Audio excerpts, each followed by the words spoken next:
Ei, Fala, Fê, tudo bom? garota! E Tudo bom? aí? Que saudade, Caramba, cara. Como é hein? que você tá?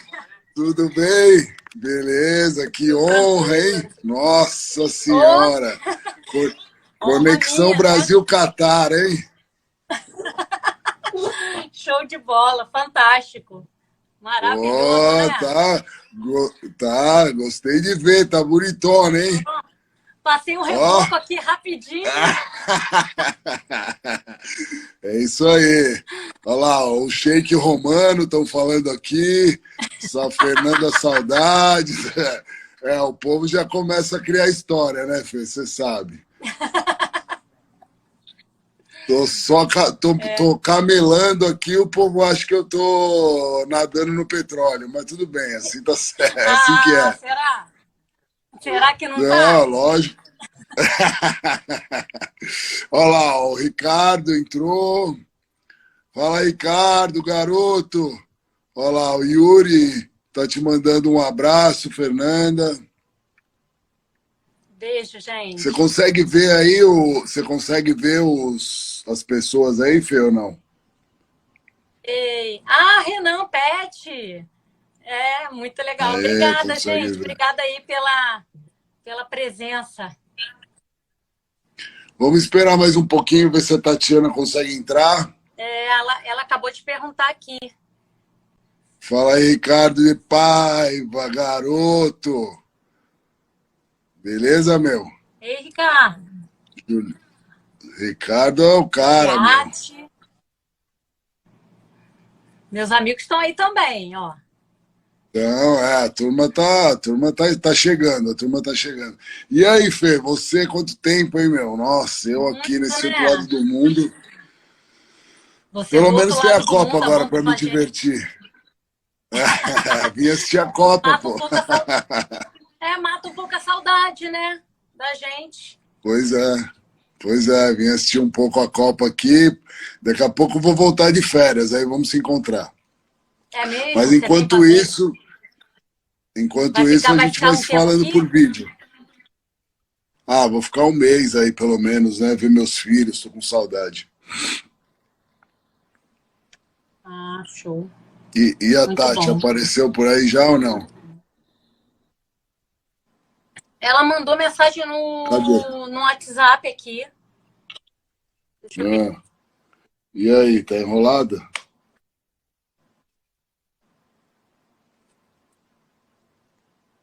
Vocês conseguem me ver aí, turma? Eu avisei aqui para Tá ela que eu tudo já bem? entrei. Que a Fernanda aqui agora deu uma travada. Se travou?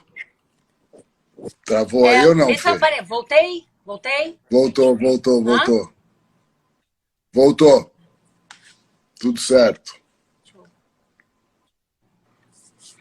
Então, beleza. Bom, eu vou esperar a Tati aqui, enquanto isso.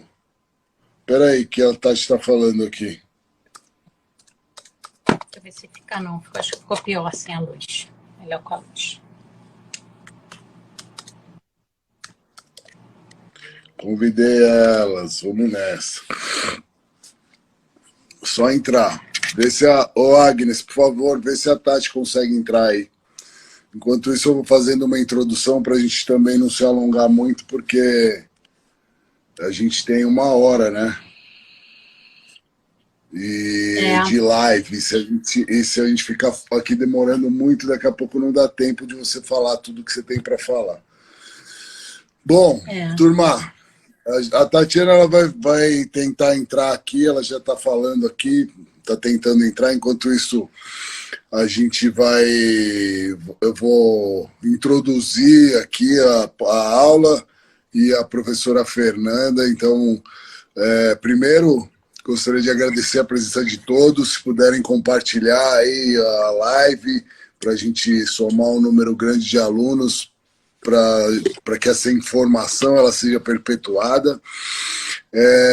Eu, como vocês sabem, estou no Catar aqui, estou curtindo a Copa, estou até de roupa do Brasil, né? Mas estou trabalhando, né? Não pensem que eu estou só me divertindo, que na verdade não é isso. E a gente resolveu chamar a professora no nosso grupo aqui. A gente tem uma turma de neurologia e a gente resolveu chamar a professora Fernanda, que é sumidade na anestesiologia veterinária, para desmistificar as nossas dúvidas, porque na verdade a gente fica discutindo entre neurologistas que não sabem nada de anestesia, o que é melhor e o que é pior para fazer. Eu falei, então a Tatiana falou, então vamos chamar a Fernanda que ela vai resolver esse problema para a gente. Falei, ótimo, então vamos chamar a Fernanda e já põe o máximo de pessoas que der para a gente, para que essa informação ela passe, né? Não fique só entre nós. Bom, a professora Fernanda, quem não conhece, professora lá da Federal Fluminense, e não sei nem quantos anos que ela já está lá, já tem cadeira cativa na faculdade, anestesia para o professor André, anestesia lá para a faculdade já, e faz, então, neuroanestesia, então não teria uma pessoa melhor para a gente chamar. E durante todos esses nossos anos de pós-graduação aí, né, Fernanda, a gente vem discutindo esses assuntos, dando aula por esse Brasil louco aí, e tenho certeza que a gente tem muito assunto para discutir aqui. Então, vou deixar aí na sua mão a batuta da nossa aula, então, anestesia no paciente neuro. E enquanto a professora Tatiana não entra, daqui a pouco ela entra, pode entrar e dar um salve aqui se quiser interromper. Vocês vão mandando pergunta aqui e eu vou tentando dar uma filtrada no tempo, se der, se tiver uma relevância ali na hora, eu tento interromper a professora para a gente já colocar na linha, senão depois no final a gente pergunta tudo de uma vez. Tá ótimo. Primeiro, né, Romano, agradecer aí, que além da gente compartilhar o que a gente faz no dia a dia, né, porque a gente conversa muito no dia a dia, agradecer o convite, né, para a gente tornar a nossa conversa pública, né. É muito bom trocar ideia, né, com outras áreas. A gente não trabalha sozinho, né? O anestesista não trabalha sozinho. Eu aprendi muito com vocês e, assim, só tenho realmente que agradecer. Agradecer o pessoal que veio aí, tem amigos aí, alunos, ex-residente, a minha irmã entrou, né? Colegas aí tem até o Mário entrou aí agora, né? Tem muita gente legal, talvez eu esqueça aí as pessoas, né? Mas eu queria agradecer muito a presença do pessoal. E, assim, eu sou uma pessoa que eu desafio muito a área da anestésio, né, Romano? A gente provoca muito justamente para estimular o raciocínio do outro em relação àquilo que a gente já acha, já sabe como funciona. Né? Por exemplo, aí a Tati chegou, tá entrando. Ei, professora aí, Tatiana Frati, olha aí, tá vendo aí? Agora sim, hein? O time tá comprando. Agora pesou até a imagem aqui, ó. Ficou tão pesado, vocês duas foram para baixo aqui, de tanta inteligência que pesou aqui. Mas aí deu certo. Vamos aí. E aí, Tati, tudo bem? Tudo bem. E aí, gente? Me embananei aqui um pouquinho para entrar, mas deu certo. Fê, obrigada por aceitar. Então, beleza. Eu já introduzi. Eu já introduzi a professora Fernanda aqui, Tati. Eu já introduzi a professora Fernanda, ela já estava no começo do discurso dela aqui. Beleza, amiga. Então, vai lá. A gente vai contar... Fala, Romano. Arrepia. Então, a gente já estava falando aqui, né, Tati, que a gente está só tornando público as conversas que a gente sempre tem no dia a dia, né? A gente troca muita informação. As especialidades, elas precisam andar juntas, né? A gente não trabalha sozinho.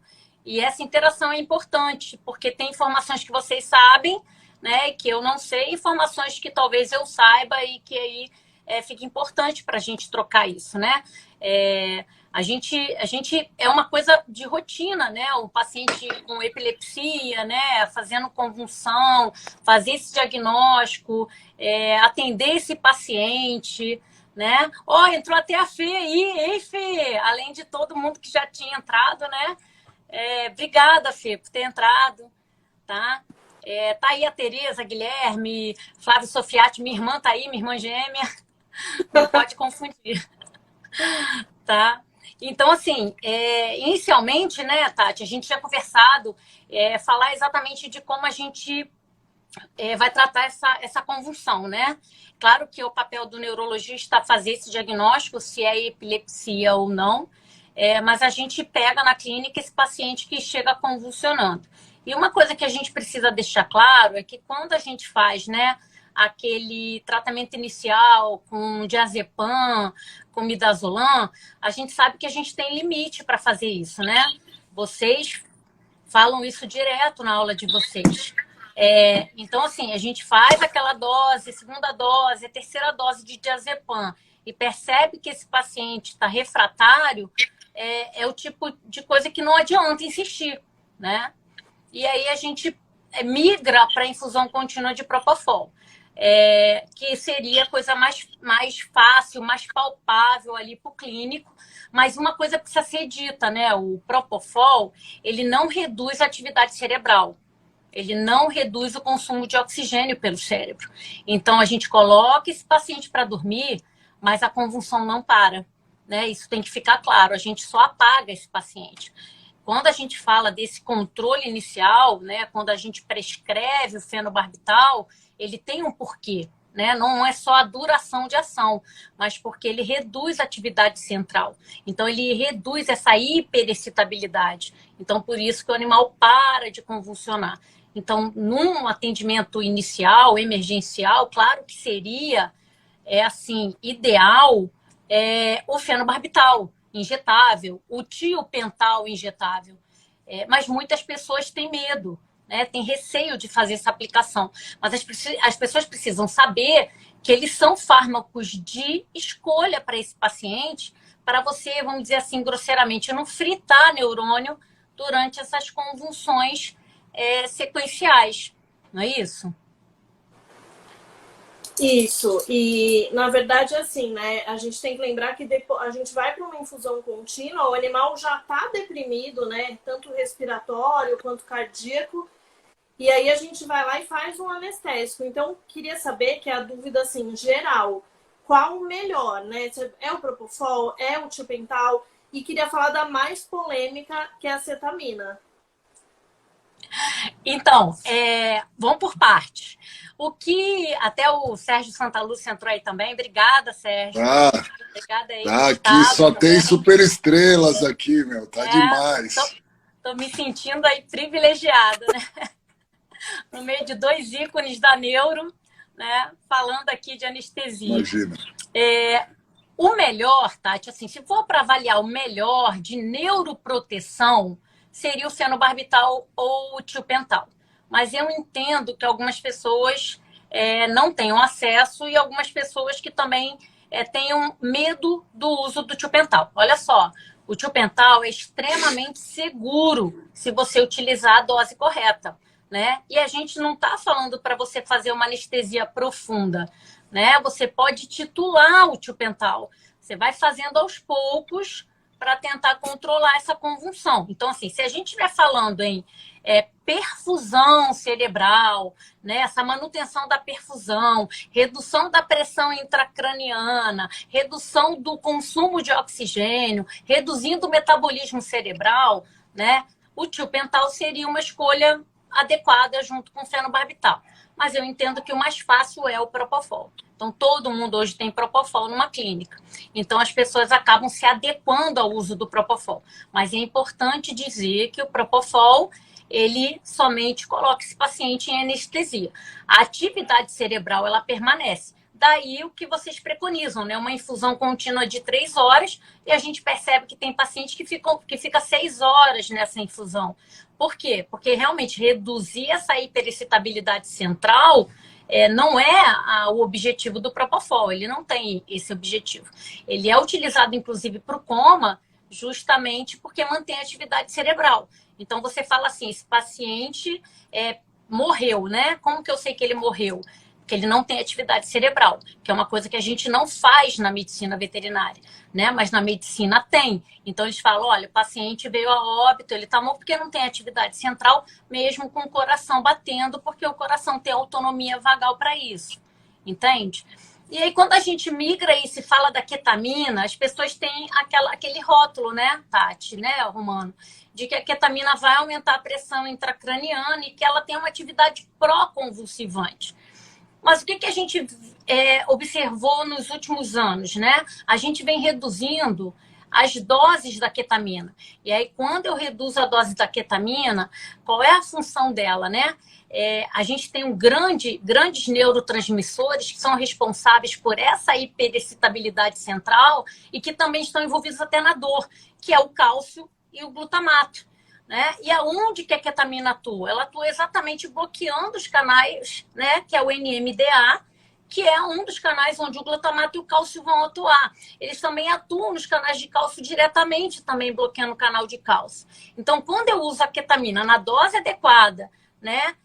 E ela vem sendo indicada para esses casos refratários, né? Ao Propofol, ao Tiopental ou ao diazepam, ela tem essa função. Né? Ela vai direto no canal, né? no receptor NMDA, bloqueia o canal de glutamato, e aí o que acontece? O glutamato começa a ser... Isso é interessante, né? O glutamato ele é degradado e forma GABA, que é um neurotransmissor inibitório. Então, olha a contradição. O glutamato ele é excitatório, mas quando você começa a bloquear o canal de glutamato, a atuação do glutamato de alguma forma... ele começa a ser degradado em GABA e o GABA é um neurotransmissor inibitório. Então, isso que é importante que as pessoas entendam. Então, no caso refratário, não está respondendo a nada, eu posso usar a ketamina como alternativa. Tem trabalhos que falam sobre isso. 12 pacientes foram testados para essa epilepsia, né, essa convulsão refratária. Os 12 responderam à dose de ketamina. Então, a gente consegue... usar ela adequadamente. Então, as pessoas, elas colocam a ketamina numa posição muito ruim. Ela tem vantagens hoje no uso hoje, não só da clínica, como da neuro, da própria anestesia. Entende? Sim. Esse é um ponto bem interessante, né, Fernanda? Porque durante muitos anos a ideia era de que a ketamina levava à convulsão, né? E aí, quando saiu esse trabalho aí do professor Curtis Dewey, inclusive, que escreveu o livro junto com o professor Ronaldo, eu olhei e aí eu fui perguntar para os anestesistas. E falei, gente, mas me explica por quê, né? O que acontece? E aí, essa questão de que você colocou muito bem, de ele bloquear o receptor NMDA e, ao mesmo tempo, ele bloquear a entrada de cálcio no neurônio, ele não permite, além de ele evitar que o glutamato ele se una no receptor do neurônio seguinte, ele também não permite que o glutamato saia para a fenda, né? Então, agora... a dose é que é o segredo, né? Aquele trabalho fala de 1 miligrama por quilo em bolos. Eu sei que o pessoal quer saber a dose e a gente está no começo da aula. Mas eu vou deixar essa bomba aí jogada para você e depois você responde. Então, né? A dose... Oi, fala, Tati. É isso que ele estava falando, né? Que a ketamina foi crucificada, né? E aí, nesse trabalho, fala em até 5 miligramas quilo, né? E aí, os anestesistas piram a cabeça com 5 miligramas quilo e vê de ketamina. Então, uma outra coisa, depois pra você responder, que senão eu vou esquecer, é do Propofol em gatos. Você falou do negócio do tiopental, que ninguém mais tem tiopental, né? Todo mundo tem Propofol. E aí vai fazer num gato em status, Propofol, deixar na infusão, o gato vai acordar daqui uma semana, né? Então, aqui tem isso. Seria uma boa opção. Tem isso também, né? O gato, ele não metaboliza composto fenólico. Então, quando a gente fala dessa dose, né, do Propofol, seria uma infusão de 1 hora para felinos. A gente não pode exaurir esse metabolismo em felinos. Então, 1 hora seria um período seguro para essa infusão de propofol. Agora, a dose de ketamina, ela é realmente assim, ela é bem impactante, né? Quando a gente fala que a dose começa em 1 miligrama e pode chegar a 5, para controle dos status epiléticos, realmente é uma coisa assim. Eu não sei se eu teria essa coragem de 5. Eu teria de 1, 2 miligramas, eu teria coragem de fazer. 5 eu me sinto ainda insegura, porque realmente, mas é um conceito que ele ficou muito tradicional. Então as pessoas vão replicando informações antigas como se fossem válidas hoje, né? Então a gente tem que aceitar que as coisas mudam. O estudo ele amplia. E exatamente isso que o Romano falou. O efeito da ketamina ali impedindo a saída do glutamato na fenda pré-sináptica é praticamente evitar já o início, na verdade, de novas convulsões, né? Porque você começa a primeira convulsão que estimula a segunda. Então, esse papel da ketamina é também importante, porque como ele age na fenda pré-sináptica, ele impede a passagem dessa estimulação para a fenda pós-sináptica. Então, tem ali receptores interessantíssimos que atuam ali, né? Não é só o NMDA, ele anda em conjunto com o receptor da AMPA. Eles praticamente são gêmeos, né? Eles estão ali sempre em sincronia ali na placa, né? na sinapse. Então, isso é extremamente interessante, né? Tanto do glutamato quanto do cálcio. E, assim, a ketamina hoje, se você for parar realmente para ler sobre os efeitos dela ali, a gente vai ter assim, muitas funções para ela nesse sentido aí, de controle de convulsão. E aí independe, né? Se é gato ou se é cão, a dose vai ser a mesma, 1 a 5 miligramas quilo pela via intravenosa. Tem que ter coragem de fazer mesmo, porque vai funcionar. Tem que lembrar também, gente, que como a ketamina ela faz uma vasoconstrição, aquele conceito de que o fluxo cerebral aumentava, na verdade não aumenta, o fluxo cerebral ele diminui, né? Então o fluxo de sangue no sistema nervoso também diminui. Então isso também já foi provado com alguns trabalhos de 2019, se eu não me engano, 2020. Então isso também é aquela questão de que aumentaria a pressão intracraniana, também já começa a ser revisto. Então, a gente não vê mais esse efeito hoje com a ketamina. Aí eu não sei se eu vou estar viajando, Fernanda, mas é meio que a doutrina de Monroe Kelly, né? Ou seja, se a pressão arterial aumenta por qualquer razão, a pressão dentro do compartimento neuro diminui, né? Seria diretamente ou inversamente proporcional, né? Então, se eu estou fazendo uma droga que vai aumentar a pressão sistêmica, teoricamente diminuiria a pressão dentro do compartimento neuro. Então, a gente tem esses conceitos agora, né, Romano, exatamente sobre isso, porque quando você pega outras doenças, isso acontece. Você tem uma hipertensão, por exemplo, portal no fígado. Então, obrigatoriamente, a pressão arterial desse paciente tende a cair. Então, assim, exatamente esse equilíbrio que acontece. Então, as pessoas hoje estão vendo isso com outros olhos, né, vamos dizer assim. Então, a tendência realmente é que o compartimento central tenha uma autorregulação justamente para não permitir o aumento da pressão intracraniana mediada pelo aumento hoje da pressão arterial. Isso é interessantíssimo, né? E é uma coisa recente, né? Relativamente recente, né? Para mim, pelo menos não sei para vocês. Não, mas vai lá, Tati. Portal. E nesses casos, por exemplo, que o animal tem a crise e não é uma causa estrutural neurológica, né? Que, por exemplo, a gente tem no caso do shunt.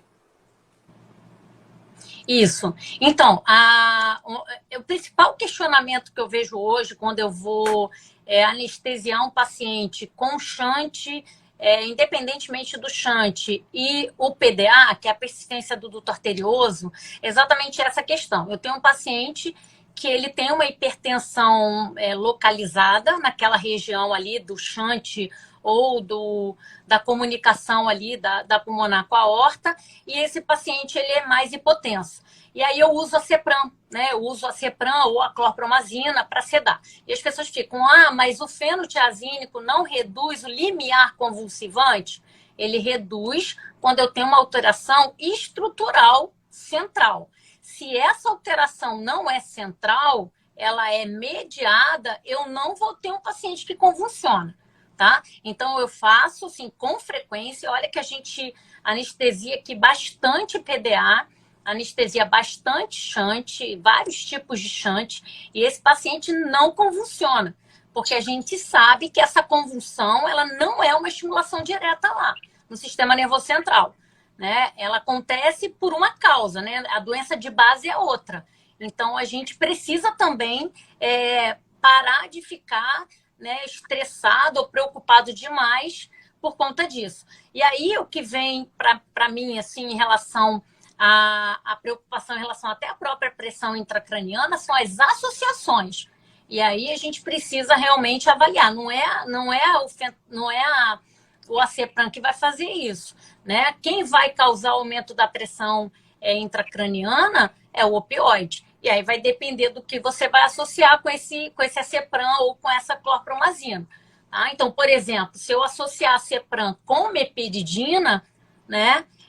Não explicaram ainda diretamente qual a causa, mas eles causam muito aumento tanto da pressão intraocular quanto da pressão intracraniana, né? O fentanil, por exemplo, né? E a morfina já explicaram. Por que a morfina aumenta mais a pressão intracraniana? Porque se esse paciente faz vômito, o vômito é um causador de aumento da pressão. Então, as pessoas precisam também filtrar um pouco desses efeitos, entende? Tá. E a meperidina sozinha não, né? Não, a meperidina sozinha não. Né? O fentanil tem vários protocolos até de fentanil para trauma crânioencefálico, né? Sem um efeito gritante na pressão intracraniana. Mas a associação ela pode causar um aumento assim, consideravelmente. Assim. Tá.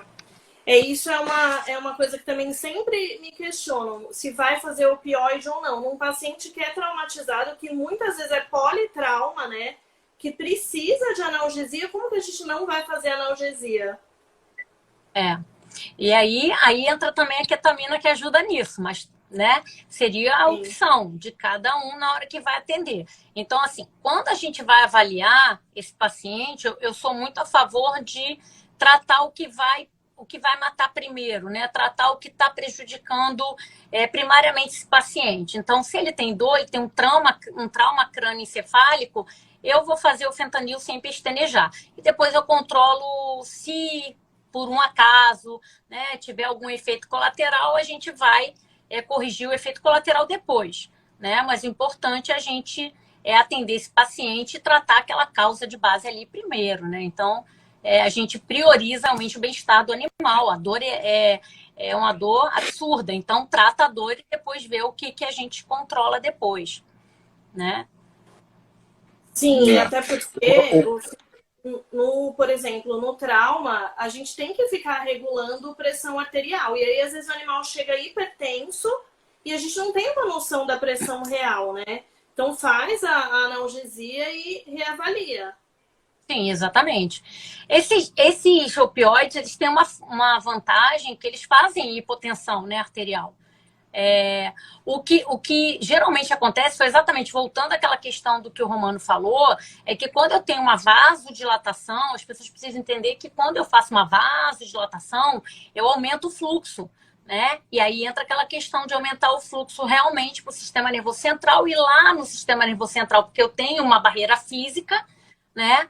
Ele utilizar alguns mecanismos ali, que a gente chama até mecanismo de contrarregulação, isso é mais utilizado na questão renal, mas alguns autores usam também para a caixa craniana, é que ele acaba, né, ficando ali mais sob pressão e aí acaba aumentando um pouco a pressão arterial, a pressão intracraniana.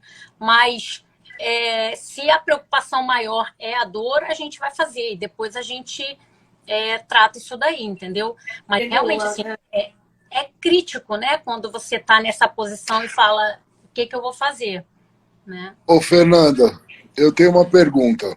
Uma das causas de morte de neurônio na injúria, né, no trauma, nesse caso, é a liberação de opioides endógenos pelo metabolismo neuronal. Então, esse aumento de opioide dentro do compartimento neurológico mata neurônio. A gente não consegue saber, eu não sei, isso é uma pergunta, tá? A gente não consegue saber o quanto de opioide a gente está dando para o paciente, o quanto de fato está chegando no compartimento neurológico e, ao mesmo tempo, se esse opioide que eu estou dando para tratar a dor contribui para matar o neurônio ou não. Então, fica difícil realmente. O que se sabe nisso, Romano, é que quando você tem essa liberação de opioide endógeno, eles ocupam os receptores do próprio opioide. Então, você percebe que esse animal ele não pode ter dor. Assim, inicialmente, se você for avaliar um opioide endógeno como encefalina, endorfina, eles vão ocupar com maior afinidade, porque, né, são mais específicos daqueles receptores opioides, né? Então, quando você faz, e aí que é a grande questão, é que se eu faço um opioide exógeno, né, sendo que o receptor está ocupado, esse opioide não tem onde ele atuar, ele não vai atuar ali. Ele vai buscar um outro local de ação, né? E aí, por isso que esses pacientes fazem vômito. Porque se o receptor estiver aberto, desocupado, os canais iônicos abertos, né, ele vai atuar onde está aberto, né? Se tiver ocupado, ele vai direto para a zona do vômito. E aí a gente vai ter os outros efeitos colaterais, né, dos opioides. Então, assim, realmente não tem como quantificar. A gente tem como prever, tá? Então, por exemplo, opioides que necessitam de metabolismo hepático para liberarem a substância ativa. Por exemplo, morfina, tramadol. Esses opioides em especial, a quantidade de opioide no sistema nervoso central é infinitamente menor. Né? Se você for pensar na morfina, por exemplo, que ela tem 2 metabólitos ativos, sendo que um tem a capacidade limitada de passar no sistema nervoso central e a outra é neurotóxica, então a gente não usa morfina. E se você pensar, por exemplo, no tramadol, já se sabe que o tramadol no cão ele metaboliza ele resulta num metabólito inativo. Então também não vai chegar, mesmo que chegue lá, não vai funcionar. Funciona talvez em felinos. Aí o que o pessoal usa muito? Metadona. E aí o que a gente precisa falar da metadona? A metadona, ela tem uma primeira passagem no fígado baixa. Então, ou seja, naquela primeira passagem dela não vai metabolizar praticamente nada. Então, ela vai ficar ali biodisponível. Ela vai atuar. Então, a gente vai ter um nível plasmático de metadona considerável para tratar uma dor. Entende? Mas aí depende do que eu quero de analgesia sem efeito colateral dos opioides. E aí sobra para a gente o quê? Butorfanol. E aí o butorfanol não tem nada relacionado a isso. Você não tem vômito, você não tem redução de peristaltismo, você não tem retenção urinária, você não tem liberação de histamina, que é a principal causa de hipotensão arterial de opioide. Então, o butorfanol hoje, eu espero muito que ele tenha aí um crescimento, vamos dizer assim, justo em relação à importância que ele tem hoje para controle da dor, que é um bom opioide, uma boa analgesia sem nenhum efeito colateral. Né? O que foi lançado recentemente foi a buprenorfina, né, que é o Beniv, que é parcial Mi. Então, também relacionado a menos efeito colateral, a menos depressão respiratória, tudo isso. Porque ainda tem a questão da depressão respiratória com os opioides Mi. Então, eu tenho um paciente com trauma, né, crânioencefálico, que pode ter um comprometimento também respiratório via central, e eu agravo ainda mais essa depressão respiratória por conta de um opioide Mi. né? Então, a gente tem que pensar muito bem na questão aí desses opioides nesse paciente ou avaliar ele muito bem avaliado, né? Aí eu recomendo quem goste que faça um curso de neuro, pelo menos ou então que siga pelo menos a escala de Glasgow, né? Que é o que a gente preconiza ali, né? Que é uma avaliação mais rápida para o estado neurológico desse paciente, para saber se o opioide vai ser mais favorável ou menos favorável para o tratamento desse paciente. Sensacional. Muito obrigado, hein, professora? Imagina. Sabe tudo, meu Deus. Não, isso é muito legal, né? Se você for falar. Só que é uma base muito farmacológica. E aí a gente não tem essa base na faculdade, né? Então, quando a gente vai tratar, né? Até tirei dúvida com a Tati, né? De um paciente que convulsiona, que tinha aquela meningoencefalite, alguma coisa assim, né, Tati? Necrosante do York. A gente trocar, poxa, se eu posso trocar o fenobarbital por um anticonvulsivante, né? Por que não fazer também? Então, as pessoas precisam evoluir nessa questão do tratamento desse paciente, né? Sim, com certeza. Perguntaram aqui, Fê, mas acho que meio que já respondeu. Se a morfina na dose mínima subcutânea, que não causaria tanta êmese, tudo bem. E congelou para mim um pouquinho. Ó, voltou? Voltou? Voltou. E perguntaram uma coisa que meio que você já respondeu, mas se a morfina na dose mínima subcutânea, que não daria tanta êmese, se aí é mais seguro. Com certeza, né? Quando você prioriza outra via de administração, você consegue minimizar o efeito aí, o impacto, tanto na questão da êmese, quanto no caso da liberação de histamina. Então, óbvio, uma dose... E a gente precisa entender exatamente isso, né? Doses baixas, elas vão causar analgesia de qualquer forma. É que as doses mais altas, a gente ganha um pouco de hipnose, um pouco de relaxamento muscular. E aí, de repente, para tranquilizar esse paciente ou para sedar esse paciente, seja mais viável. Mas a gente não precisa trabalhar com dose alta, né? A gente pode trabalhar com dose baixa. Agora, se para efeito imediato, não. Se há efeito a longo prazo, eu posso esperar 20 minutos? Então, ok. A morfina, tem que lembrar que a morfina é hidrossolúvel. Então, o tempo que ela vai levar, a latência que ela vai levar, ela pode chegar até 1 hora. Se você fizer ela pela via subcutânea ou pela via intramuscular. Tá? Pela via intravenosa, essa latência é menor. Diferente do fentanil. Se eu faço um fentanil muscular ou subcutâneo, ele é mais lipossolúvel, ele vai atingir a janela terapêutica muito mais rápido. Certo. E Fê, eu tenho uma dúvida, na verdade, assim, que eu vejo que os tutores mesmo, eles têm muita resistência à anestesia para ressonância. Sabe assim? Então, por exemplo, vai para ressonância, vai para tomar... não, mas eu não vou anestesiar meu paciente assim. Tem 14 anos e tem, sei lá, uma suspeita de neoencefálica ou de disfunção cognitiva. Mas não sei, tenho medo de anestesiar. Não faz a ressonância por medo da anestesia. Mas é comum, né, Tati? Várias vezes a gente ceda, anestesia esse paciente e às vezes ele não volta, né? Não vou dizer que todos que a gente tenha feito. Aqui a gente não tem ressonância, mas tem tomografia.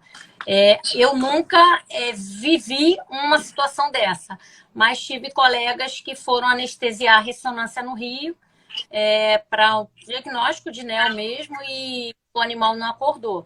E aí é exatamente isso, né? O medo, ele é normal. Mas se não tem alternativa, às vezes a gente nem usa o Propofol, né? A gente usa uma sedação mais profunda.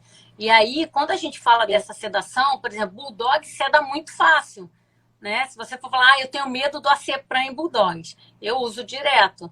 Então, assim, ele aceita muito bem essa sedação. Tem Bulldog que a gente seda e fica parado para fazer a tomo.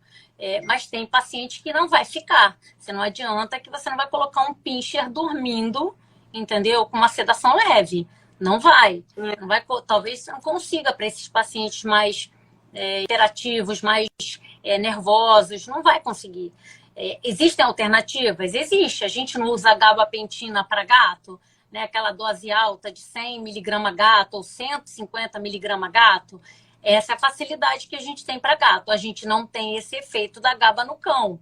Isso a gente não vai conseguir visualizar, tá? Mas a gente pode subir a dose aí de amitriptilina para ter algum efeito sedativo para melhorar, aumentar um pouco a dose de GABA para ver se agrega na sedação, entende? Mas a gente precisa entender que, por exemplo, que a gente aqui tem dificuldade de colocar um paciente em plano quando ele vem pré-tratado com amitriptilina. Com a GABA, não. Mas com a amitriptilina, sim. Né? Por quê? Porque ela tem uma ação bem ampla, de mecanismo de ação dela é bem amplo. Então, ela realmente vai interferir ali. Mas é uma alternativa. Tá. O problema é que, assim, a ressonância, ela é um pouco mais demorada, né? Uma toma ali, você faz meio de emergência 5 minutos. A ressonância é 1 hora e pouco. Então, é uma anestesia mais prolongada. Mas também, assim, não costumo ver problema, viu? Para onde eu mando, não me lembro algum problema, assim, de algum animal que não voltou, por exemplo. Um colega meu anestesiou um bulldog de 6 anos, fazendo head pressing, assim, e ele tinha realmente um anel, ele não acordou. Na verdade, né, assim, já estava bem evoluído, estava avançado. A gente fez, o animal que veio para a gente com macroadenoma hipofisário, eu não me lembro se tinha feito tomorressonância antes.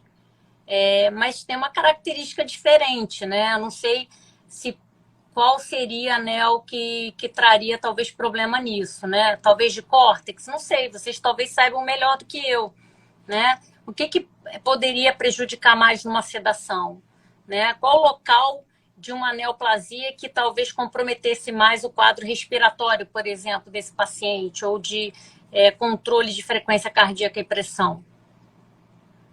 Tálamo cortical ou na ponte ali, né? Ou no SARA, né? Tronco encefálico ali, mas é porque, na verdade, o que acontece é quando o tumor ele começa a crescer e começa a comprimir tudo, né?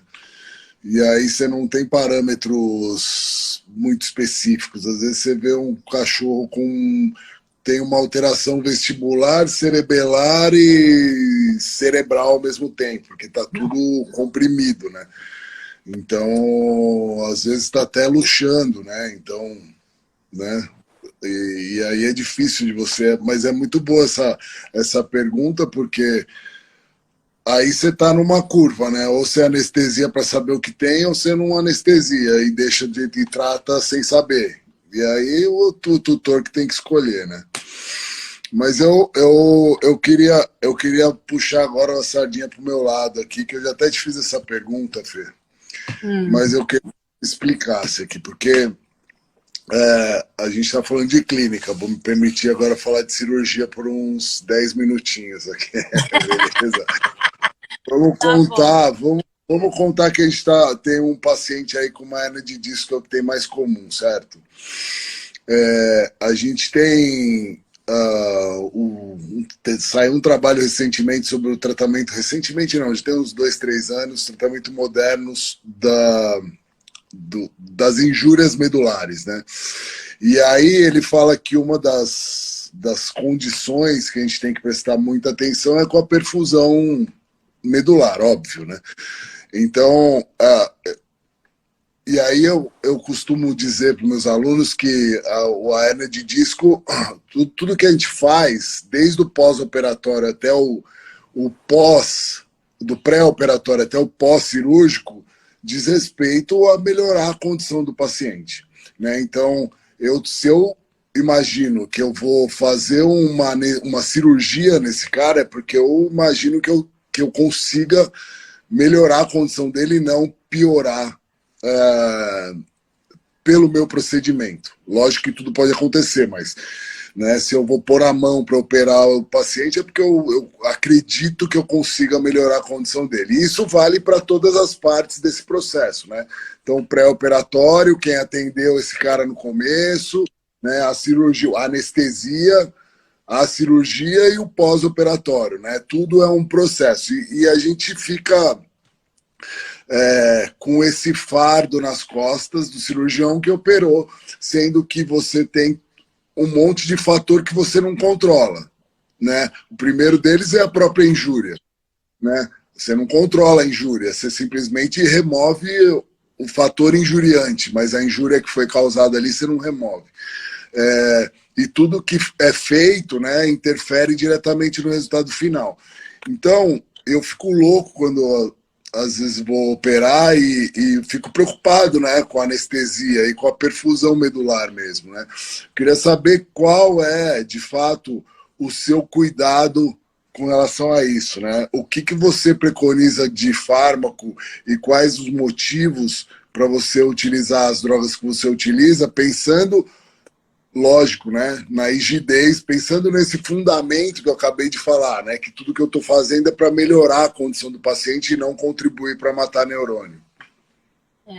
Então, foi extremamente interessante isso, né, Romano, porque há algum tempo as pessoas achavam que, hoje eu dei aula de bloqueador neuromuscular, né, que usar um bloqueador neuromuscular pela própria... Porque o que você tem em qualquer injúria dessa? Uma contratura muscular ali na tentativa de estabilizar, né? É uma resposta já imediata desse animal. E aí as pessoas tinham esse conceito, vamos usar o bloqueador neuromuscular porque a gente relaxa e ali facilita, né? Até melhora a condição de dor.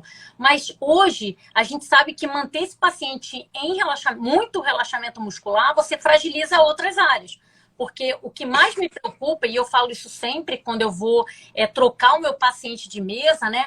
Exatamente esse relaxamento de você estar uma coluna assim, e na hora de você pegar um animal maior, ele acabar fazendo uma luxação. Então, às vezes, a lesão não foi nem da cirurgia ou não foi nem da punção epidural, mas foi exatamente do transporte desse paciente. Então, é exatamente isso que você falou. Desde o momento em que eu vou pegar esse animal, colocar na mesa e tirar da mesa, isso tem que ser observado em tudo. Porque essa coisa de desequilibrar e tentar acertar o paciente no colo, isso tem que parar. Quando você vai no hospital, a gente é trocado de maca com lençol, né? O enfermeiro puxa a gente pelo lençol, e eu falo isso sempre, né? O proprietário trouxe a cobertinha, né? Principalmente se o animal for muito grande. Para não, você pega a parte de trás, eu pego a parte da frente. Isso é normal, isso é comum. Estou falando que está errado, estou falando que a gente podia se preocupar mais com isso. Né? E aí, eu não uso, em hipótese alguma, bloqueador neuromuscular e não permito que faça bloqueio loco regional. Por quê? Porque a lidocaína ela tem um efeito citotóxico se eu tiver qualquer lesão ali, a nível mesmo de membrana. Então, a gente não pode usar. Às vezes, a gente tem um paciente com uma suspeita de avulsão de plexo braquial. Fala, gente, esse não é o momento para fazer um bloqueio locorregional se você for fazer realmente aquela técnica de neurotização, né? Se você vai fazer uma descompressão, não tem por que fazer uma epidural ou uma hack que seja. Eu não vou jogar lidocaína em cima.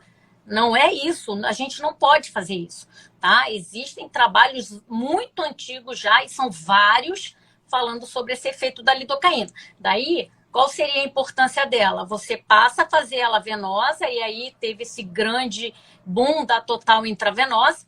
Por quê? Porque quando você joga lidocaína venosa, você tem a atuação dela nos canais iônicos, da mesma forma como a gente falou da ketamina, mas não só de cálcio, mas sódio e potássio, né? Então, a gente acaba fazendo o mesmo efeito de alguns bloqueadores ali, de reduzir esse influxo, né?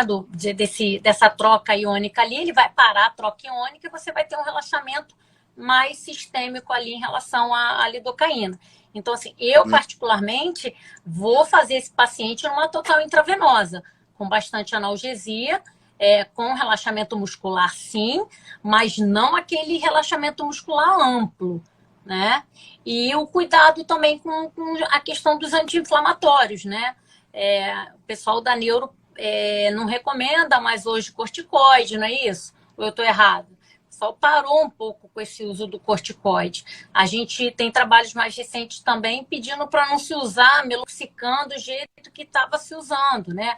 Hoje já se sabe que você tem muita expressão de COX-2 no sistema nervoso central. Então, cuidado com essas alterações neurológicas nesses tratamentos amplos aí com meloxicam, entende? Então, a gente vai aí conversando, puxando aí as informações dos neuro top aí, dos top 10 da neuro, e vai trocando figurinha para melhorar. Sensacional, era exatamente isso que eu queria ouvir. Como que você controla, de fato, e que você organiza a sua anestesia para que a sua anestesia não prejudique a perfusão medular, né? Nesse caso. E pode servir para qualquer outra injúria neurológica, né? O que eu faço vai interferir no processo de cura ou não, né? E nesse caso aqui a gente está falando da medula. Quando a gente fala muito da ativa hoje, conhecidamente, é que mais mantém estabilidade, né? Hemodinâmica. A gente sabe que o isoflurano é extremamente vasodilatador, extremamente hipotensor. Então, a gente precisa realmente não só ficar por modismo, mas também por controle mesmo do paciente, né? Estabilidade mesmo dele. Eu gosto bastante, assim. Hoje eu uso menos ativa do que eu já usei, né? Mas mais por praticidade, porque são 2 bombas, 3 bombas, né? Que você tem que colocar. Mas se a gente tivesse mais tempo, né? Para fazer isso, com certeza ativa seria a minha opção de escolha para esse paciente. Inclusive para manter ele no pós, né? Você acaba de operar um paciente, ainda mais de coluna, você faz uma laminectomia, coloca cimento ósseo, importante, não é isso? Manter esse paciente um pouco imobilizado ou imóvel para que aquilo se estabilize ali.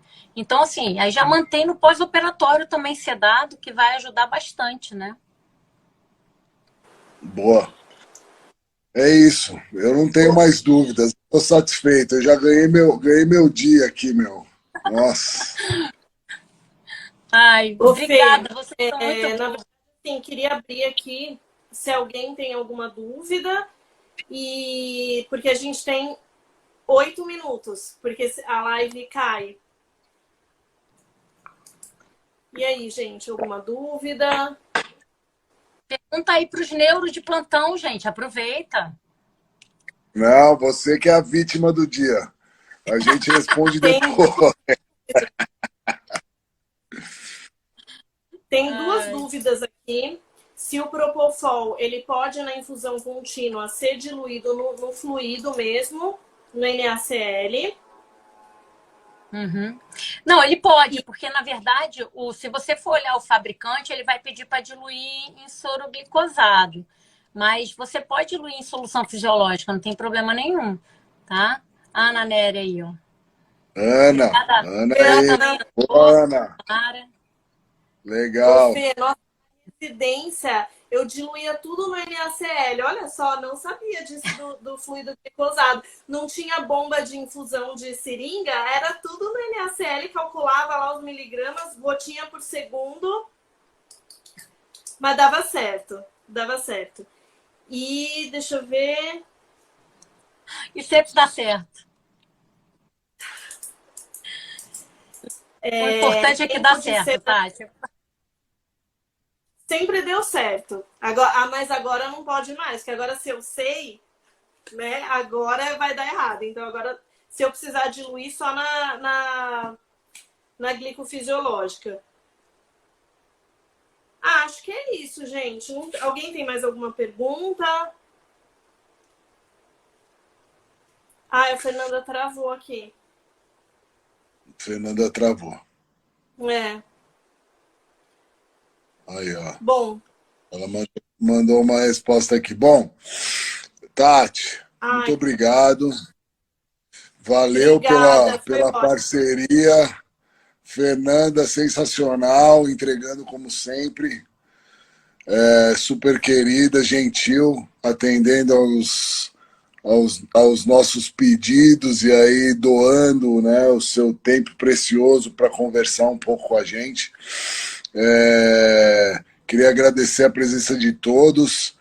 E, Fernanda, acabei de falar aqui, de te agradecer pelo seu precioso tempo que você dividiu aqui com a gente e dizer que foi extremamente...